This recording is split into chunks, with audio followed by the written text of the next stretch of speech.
Welcome to the Love Clarity Podcast, where you come to heal your relationship trauma and learn to love deeply without losing yourself. Hello, love. Welcome back to the Love Clarity Podcast, where we speak gently to the hardest parts of love so you can feel safe and rooted in your truth, even when things feel messy and imperfect. I'm Sanya Bari, relationship trauma therapist, coach, and someone who used to fall apart at the sight of conflicts. Because to me, conflicts didn't just mean disagreements. It meant I was in danger. I was wrong or bad. Something bad was going to happen. And if you spiral in conflicts, shut down, over-explain, if you walk away or panic, then this episode is for you. Now, most of us were taught that conflict is something to avoid or fix immediately or stuff down so no one gets uncomfortable. We were never taught that conflict is actually a doorway, a request for closeness.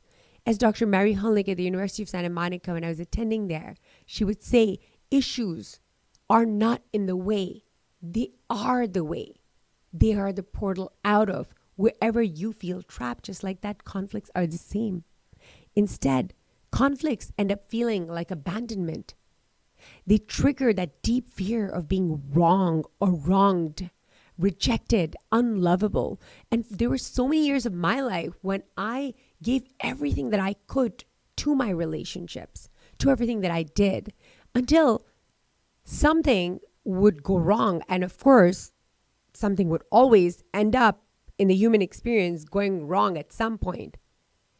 But I would make it all about, oh my God, despite everything that I did, if things didn't go the way I expected, or worse, maybe forget about the appreciation that I might get, or the recognition, or things going right. Sometimes when that, whatever I did backfired instead, then I'd crumble, I'd get crushed, because I thought that having a conflict meant that I was losing in love, that I was going to lose the love that I was relying on to let me know that I'm okay, that I'm enough, that I'm safe.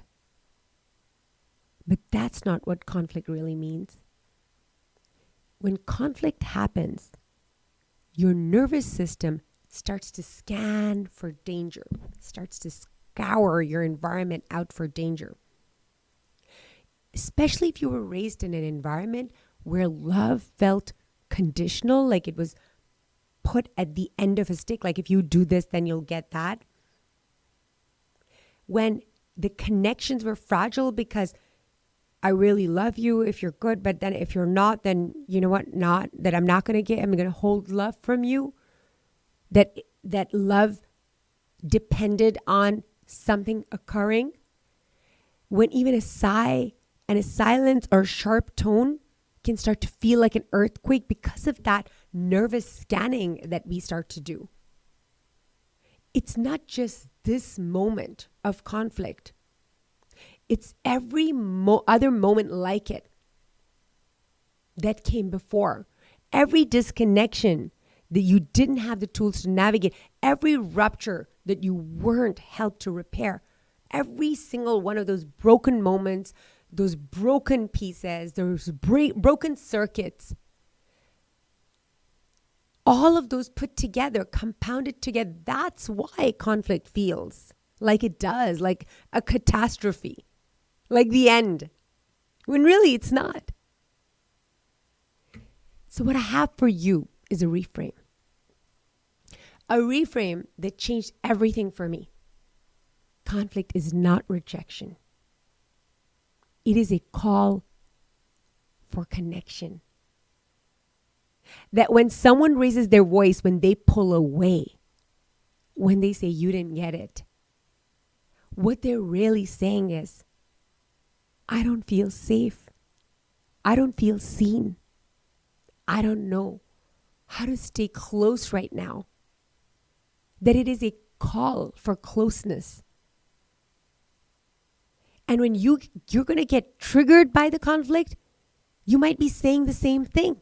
And your triggering of what they're doing You were saying the same exact thing. What you were saying is also a yearning for closeness. Underneath all of these defense mechanisms, all of these armors, these shields that we put up just to protect ourselves, these walls that we build that wall us in, there's usually just fear. Just fear and a longing to feel safe and loved again. Here's a practice that I use on a regular basis, and I teach inside the Love Clarity Method. And we regularly do this in the Love Clarity Inner Circle as well. What we do is that when conflict arises, when you start to maybe feel something, maybe there's a biofeedback mechanism, maybe your face gets hot, maybe you start to hear your palpitations, maybe you can really feel your heart booming inside your chest like it's going to come out, whatever your biofeedback is. When you start to feel it rise, just pause. Pause at that moment. Pause until you can hear your breath. That's my test. When I can hear my breath, I'm like, okay, I'm here now. This is me. I can hear my breath anytime I become conscious of it. Otherwise, I'm naturally breathing. But when you become conscious, you know that with your inhale, you go inside to yourself and you check in with yourself. And in that moment, when you do that, just one breath taking you in, you ask yourself these questions. Ask yourself, what am I making this to mean about me? What does my heart actually need right now? And if I could speak from love, what would I say? Dr. Mary Hilnick would also ask this question. What is my soul's prayer for me? Or what am I here to learn and to grow through in this conflict? I might also add just this one more question. What is the invitation to love that's present with this conflict that's in front of me? Conflict doesn't need perfect communication. It just needs emotional safety. You don't need to perform peace.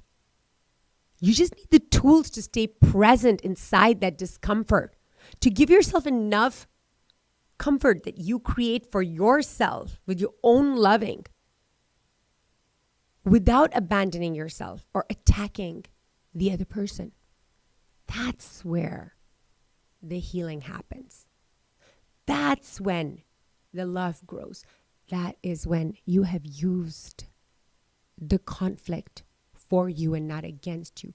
That is when you have you're no longer somebody who sees conflict as in the way, that you have started using conflict as a doorway to love. Not a barrier to love, a doorway to it. Not a barrier to freedom, but a portal out to the freedom. So take a breath, take a deep inhale, and ask yourself this question. What if this conflict isn't a problem, but a request for closeness that I didn't know how to answer before? Inside the Love Clarity Inner Circle, we practice this. Not to be conflict-free. That's just weird and it's not even real. But to be free of fear within it. To no longer be afraid of it. To see it as a friend. An invitation out. We meet 4 to 6 times a month at the Love Clarity Inner Circle to practice clarity, calm, and connection so that we can make neural pathways and make this process automatically. Or you can meet me here next week for your next clarity drop. And until then, I'm Sanya Bari. Deep loving to you from my heart to yours.